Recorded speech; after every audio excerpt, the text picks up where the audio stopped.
Hello दोस्तों, मैं हूं जगदीश जोशी। आज की इस वीडियो में हम लोग पीएलसी प्रोग्रामिंग लैंग्वेजेस के बारे में डिस्कस करेंगे कि हम पीएलसी को कितने लैंग्वेजेस में प्रोग्राम करते हैं अकॉर्डिंग टू आईईसी। ठीक है, ये आईईसी स्टैंडर्ड्स के अकॉर्डिंग हम लोग पीएलसी को 5 लैंग्वेजेस में प्रोग्राम कर सकते हैं, जिनमें से जो 4 लैंग्वेज हैं वो बहुत पॉपुलर हैं और एक लैंग्वेज को ज़्यादातर यूज नहीं किया जाता है। और जितने भी न्यू मॉडल की पीएलसीज आ रही हैं उन मॉडल्स में आप लोगों को वो लैंग्वेज नहीं मिलेगी। बाकी हम लोग आगे डिस्कस करेंगे। और अगर हम लोग आईईसी के स्टैंडर्ड की बात करें तो इस स्टैंडर्ड का नाम है 61131-3।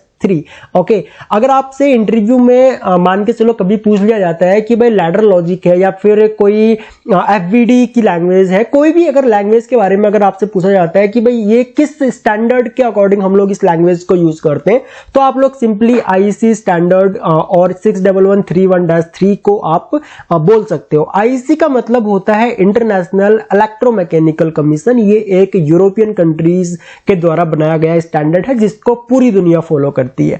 ओके, और अगर हम लोग पीएलसी प्रोग्रामिंग में यूज होने वाले लैंग्वेजेस की बात करें, जैसे कि मान के चलो हमारा लैपटॉप है, डेस्कटॉप है या फिर जो हमारे मोबाइल फोन है, हर एक की अपनी अलग अलग लैंग्वेज होती है। जैसे कि हम ह्यूमन की बात करें तो कोई हिंदी जानता है, कोई इंग्लिश जानता है, कोई अदर अपनी रीजनल लैंग्वेजेस को जानता है। ठीक है, तो इसी तरीके से जो हमारी मशीनें होती है वो भी पर्टिकुलर किसी ना किसी लैंग्वेज को जानती है। ठीक है, वो जो हम लोग जिस भाषा में बात करते हैं वो मशीन नहीं समझती है, लेकिन मशीन की भी एक अपनी अलग भाषा होती है। ठीक है, अगर हम लोग पर्टिकुलर पीएलसी की बात करें तो पीएलसी को हम लोग according to IEC standards and according to IEC 61131-3 के अकॉर्डिंग हम लोग 5 लैंग्वेजेस में इसको प्रोग्राम कर सकते हैं और ये बहुत पॉपुलर लैंग्वेज है।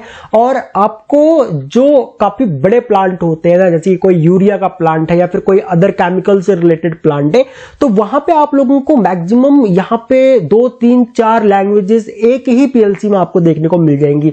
जैसे कि आपको पता होगा, अगर आप लोगों ने हमारा कोई कोर्स ज्वाइन किया हुआ है, स्पेशली सीमेंस का अगर आप लोगों ने कोर्स ज्वाइन किया हुआ है, तो उसमें हम लोगों ने लैडर लैंग्वेज भी यूज की हुई है, उसमें हम लोगों ने एफबीडी भी यूज किया हुआ है, यानी कि फंक्शन ब्लॉक डायग्राम को भी यूज किया हुआ है, सीक्वेंशियल फ्लो चार्ट को भी यूज किया हुआ है, स्ट्रक्चर टेक्स्ट को भी यूज किया हुआ है। ठीक है, तो एक ही पीएलसी में अलग अलग लैंग्वेज को भी यूज किया जा सकता है। बाकी मैं आगे बताऊंगा आप लोगों को कि ऐसा क्यों होता है। बाकी अगर आप लोग कोई भी कोर्स अगर हमारा ज्वाइन करना चाहते हो तो अभी 15% का एक्स्ट्रा डिस्काउंट चल रहा है सभी कोर्सेज के ऊपर। तो लिंक दिया हुआ है वीडियो के नीचे डिस्क्रिप्शन में। आप लोग हमारी वेबसाइट या एंड्रॉइड ऐप से कोर्सेज ज्वाइन कर सकते हो। कोर्सेज से रिलेटेड कोई भी अगर डिटेल आप लोगों को जाननी हो तो आप लोग इस नंबर पे हमें कांटेक्ट कर सकते हो। तो पीएलसी को हम लोग मेनली 5 प्रोग्रामिंग लैंग्वेजेस में प्रोग्राम करते हैं अकॉर्डिंग टू आईईसी स्टैंडर्ड। पहला तो है लैडर लॉजिक, इसके बारे में भी हम लोग आगे चल के डिस्कस करेंगे। दूसरा है फंक्शन ब्लॉक डायग्राम, तीसरा है सीक्वेंशियल फ्लो फंक्शन चार्ट, यहाँ पे चौथा है स्ट्रक्चर टेक्स्ट और 5वां है इंस्ट्रक्शन लिस्ट। ओके, अब ये जो इंस्ट्रक्शन लिस्ट है इसको बहुत कम यूज किया जाता है। क्यों यूज किया जाता है वो भी हम लोग आगे देखेंगे। पहले अगर हम लोग बात करें लैडर लॉजिक की, तो लैडर लॉजिक को ये एक क्या है ना, ये एक ग्राफिकल पीएलसी प्रोग्रामिंग लैंग्वेज है। ज्यादातर जो पीएलसी जितनी भी लैंग्वेज है हमारी, उनको हम लोग 2 कैटेगरी में डिवाइड कर सकते हैं। पहला तो है हम लोगों का ग्राफिकल और दूसरा है टेक्सचुअल। ओके, तो इन 2 कैटेगरी में हम लोग सभी लैंग्वेज को डिवाइड कर सकते हैं। बाकी मैं आगे बताऊंगा आप लोगों को कि ग्राफिकल कौन सा है और टेक्सचुअल कौन सा है। ओके, जो हमारी लैडर लॉजिक जो होता है वो अगर आप लोग देखोगे तो ये कुछ हमारे रिले लॉजिक की तरह है। अगर आप लोग रिले लॉजिक को समझते हो तो आप लोग लैडर लॉजिक को भी समझ जाओगे। अगर नहीं भी समझते हो तो आपको ईजी होगा लैडर लॉजिक समझने में। और लैडर लॉजिक सबसे पॉपुलर लैंग्वेज है। आपको हर एक कंट्री में या फिर इंडिया में भी अगर आप लोग देखोगे तो हर एक कंपनी में आप लोगों को लैडर लॉजिक जानने वाले, अगर एक्सपर्ट ना भी हो तो थोड़ी बहुत नॉलेज वाले इंजीनियर्स या फिर वर्कर्स आप लोगों को मिल जाएंगे, क्योंकि लैडर लॉजिक जो है वो एक कॉमन लैंग्वेज है पीएलसी की। ओके, अगर आप लोग रिले लॉजिक समझते हो तो रिले लॉजिक की तरह ही यहाँ पे हम लोगों का लैडर लॉजिक भी होता है। सेम यहाँ पे आप लोगों को रंग्स मिलेंगे, रेल मिलेंगे। अब देखो इसको लैडर क्यों बोला जाता है? लैडर का मतलब होता है सीढ़ी। आप लोगों ने घरों में देखा होगा ना, हम लोग पहले लकड़ी की सीढ़ियां यूज किया करते थे कहीं भी हाइट में चढ़ने के लिए। अब उसमें क्या होता था, साइड में ये 2 लकड़ियां होती थी और बीच में इस तरीके से इस तरीके से लकड़ियां लगी होती थी ताकि हाइट में कभी भी चढ़ना हो तो उसको यूज किया जा सके। अभी भी एल्युमिनियम की आती है मार्केट में, आप लोगों को देखने को मिल जाएंगी। ओके, तो सेम इसी के ही नाम पर, क्योंकि ये जो हमारा लैडर लॉजिक जो बनता है ना, सेम इसी तरीके से लैडर के मतलब लैडर की तरह ही बनता है। ठीक है, तो जो ये लाइनें होती हैं इनको हम लोग बोलते हैं रंग। ओके, ये रंग होती है हम लोगों की रंग, ये भी ये रंग 1 है, ये 2 है, ये 3 है, इस तरीके से। ठीक है, ये 2 हो गया, ये 3 हो गया, और साइड में जो सपोर्टिंग लाइन जो यहाँ पे लगी हुई होती है इनको रेल बोला जाता है। ठीक है, तो यहाँ पे इस तरीके से आप लोग इसको समझ सकते हो। ओके, अब यहाँ पे जिस तरीके से हमारा रिले लॉजिक है, सेम इसी तरीके से हम लोगों का यहाँ पे लैडर लॉजिक भी बनता है। थोड़ा सा यहाँ पे चेंज हो जाता है। रिले लॉजिक अगर आप लोग समझ गए तो आप लोग लैडर लॉजिक भी यहाँ पे समझ जाओगे। उसके बाद हम लोग बात करते हैं एफबीडी की। तो एफबीडी का मतलब होता है फंक्शन ब्लॉक डायग्राम, और फंक्शन ब्लॉक डायग्राम जो है ये भी एक ग्राफिकल पीएलसी प्रोग्रामिंग लैंग्वेज है। इसमें हम लोग छोटे छोटे फंक्शन ब्लॉक को यूज करते हैं। अब यहाँ पे क्या होगा, आपका इनपुट मान के चलो ये एक ब्लॉक बनाया हमने, इसमें आपके कुछ इनपुट्स आए, सेम इसी तरीके से ये आउटपुट ब्लॉक को कमांड देगा, और आउटपुट कमांड में भी आप लोगों के यहाँ पे आउटपुट्स हो सकती हैं। तो इस तरीके से जो हमारी एफबीडी होती है, एफबीडी में हम लोग अलग अलग ब्लॉक को यूज करते हैं। हम लोगों ने अपने सीमेंस वाले कोर्स में काफी अच्छी तरीके से अलग अलग फंक्शन ब्लॉक बना करके आप लोगों को समझा रखे हैं। और एफबीडी को हम लोग ज्यादातर यूज करते हैं पीएलसी की सेफ्टी पर्पस के लिए, या फिर पीआईडी में अगर लूपिंग हम लोगों को करनी हो तो वहां पे हम लोग एफबीडी को यूज कर लेते हैं। एनालॉग की इनपुट फिल्टरिंग अगर हम लोगों को करनी हो तो वहां पे हम लोग एफबीडी ब्लॉक डायग्राम को यूज कर लेते हैं। बाकी इसको प्रोग्राम करने के लिए क्या होता है कि हमें कोई भी प्रोग्रामिंग हम लोगों का सॉफ्टवेयर हो, इस तरीके से ब्लॉक बनाए जाते हैं। ठीक है, अब ये ब्लॉक इंस्ट्रक्शन के अकॉर्डिंग होती है। ठीक है, इस तरीके से आप लोग एक ब्लॉक को दूसरे ब्लॉक से इस तरीके से कनेक्ट कर सकते हो। ठीक है, तो इस तरीके से यहाँ पे अलग अलग ब्लॉक बनते हैं, और आप किसी भी ब्लॉक को इनपुट कमांड दे सकते हो, आउटपुट कमांड ले सकते हो। ठीक है, ये इंस्ट्रक्शन के ऊपर डिपेंड करता है। बाकी ये भी सिंपल लैंग्वेज होती है। अगर आप लोग लैडर समझ जाओगे, मतलब कोई भी पीएलसी की अगर आप लोग एक लैंग्वेज समझ जाओगे तो उसके बाद आप लोग बाकी की लैंग्वेजेस को खुद से भी सीख सकते हो। लेकिन जब आप लोग पीएलसी प्रोग्रामिंग अगर आप एक बिगिनर स्टेज पे हो तो वहां पे आप लोगों को लैडर लॉजिक से स्टार्ट करना चाहिए, क्योंकि लैडर लॉजिक जो है वो अगर आप लोग समझ गए तो बाकी की लैंग्वेजेस आप लोग आसानी से समझ जाओगे। अगला जो हमारा प्रोग्रामिंग का लैंग्वेज है वो है सीक्वेंशियल फंक्शन चार्ट। इसमें हम लोग क्या काम करते हैं, एक फंक्शन चार्ट बनाते हैं। आप लोगों ने कॉलेज में काफी सारे चार्ट्स बनाए होंगे, तो यहाँ पे अगर आप लोग देखोगे तो स्टार्ट, बैच, चेक, क्रिएटर, इस तरीके से हम लोगों ने अलग अलग यहाँ पे एक फ्लो चार्ट या फिर एक फंक्शन चार्ट बना रखा है। ठीक है, आप लोग इसको ब्लॉक चार्ट भी बोल सकते हो। ओके, कई जगह पे ब्लॉक चार्ट भी बोला जाता है, कई जगह पे यहाँ पे इसको सिर्फ एफएफसी बोला जाता है, एसएफसी या सीक्वेंशियल फंक्शन चार्ट।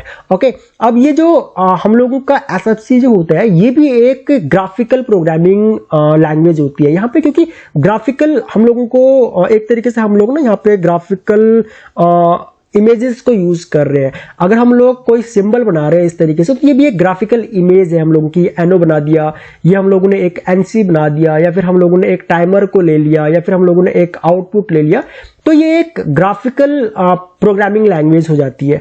ठीक है, अब ये जो होता है ये कॉम्प्लिकेटेड जो हम लोगों के प्रोसेस होते हैं उनको भी ये सिंप्लीफाई कर देते हैं। ठीक है, जैसे कि अगर मान के चलो कोई यूरिया का प्लांट है, या फिर कोई हम लोगों का एनालॉग से रिलेटेड कोई प्रोग्राम है, सर्वो से रिलेटेड कोई प्रोग्राम बना रहे हैं हम लोग, या फिर हम लोग कोई ड्राइव अदर ड्राइव जो होती है हम लोगों के, चाहे स्टैपर मोटर से रिलेटेड हो या फिर कोई वीएफडी से रिलेटेड हो, कोई भी अगर हम लोग कोई कॉम्प्लिकेटेड अगर हम लोगों का लॉजिक है तो उसको जो हम लोगों का सीक्वेंशियल फंक्शन चार्ट होता है वो सिंप्लीफाई कर देता है। और एक ही पीएलसी में हम लोग लैडर भी यूज कर सकते हैं, हम लोग फंक्शनल ब्लॉक डायग्राम को भी यूज कर सकते हैं, मतलब फंक्शन ब्लॉक डायग्राम को भी यूज कर सकते हैं, और सीक्वेंशियल फंक्शन चार्ट को भी यूज कर सकते हैं। उसके बाद आता है स्ट्रक्चर्ड टेक्स्ट। ओके, अब ये जो स्ट्रक्चर्ड टेक्स्ट जो है ना ये एक high level PLC programming language होती है, और ये एक टेक्सुअल लैंग्वेज होती है। अगर आप लोगों ने कॉलेज में सी या C++ लैंग्वेज अगर सीखी है तो बस वही लैंग्वेज इसमें यूज में आती है। ठीक है, इसलिए इसको high level of PLC programming language बोला जाता है।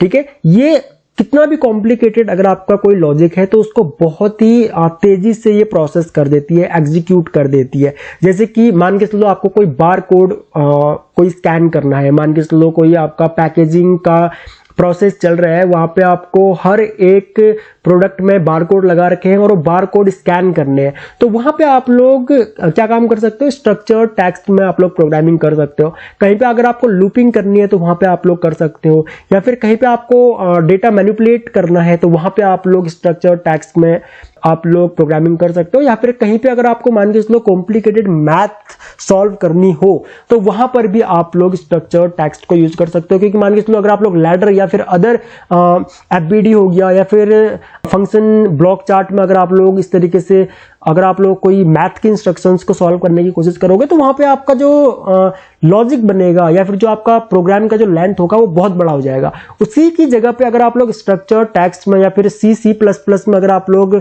यहाँ पे प्रोग्रामिंग करते हो तो यहाँ पे आप लोगों को काफी इजी पड़ता है प्रोग्राम को समझने में भी, और प्रोग्राम को भी इजी पड़ता है वो आपके बनाए हुए प्रोग्राम को एग्जीक्यूट करने में। ठीक है, और अगला आता है हम लोगों का यहाँ पे इंस्ट्रक्शन लिस्ट। अब ये इंस्ट्रक्शन लिस्ट जो है ना, जो पीएलसी सपोर्ट करती है, जो ओल्ड मॉडल है पीएलसीज की वो अभी भी सपोर्ट करती है इंस्ट्रक्शन लिस्ट को, लेकिन जो न्यू मॉडल है पीएलसीज की वो सभी मैन्युफैक्चरर अपने पीएलसी में ये इंस्ट्रक्शन लिस्ट का फंक्शन नहीं देते हैं, मतलब कि उनकी पीएलसी इंस्ट्रक्शन लिस्ट की लैंग्वेज को सपोर्ट नहीं करती है।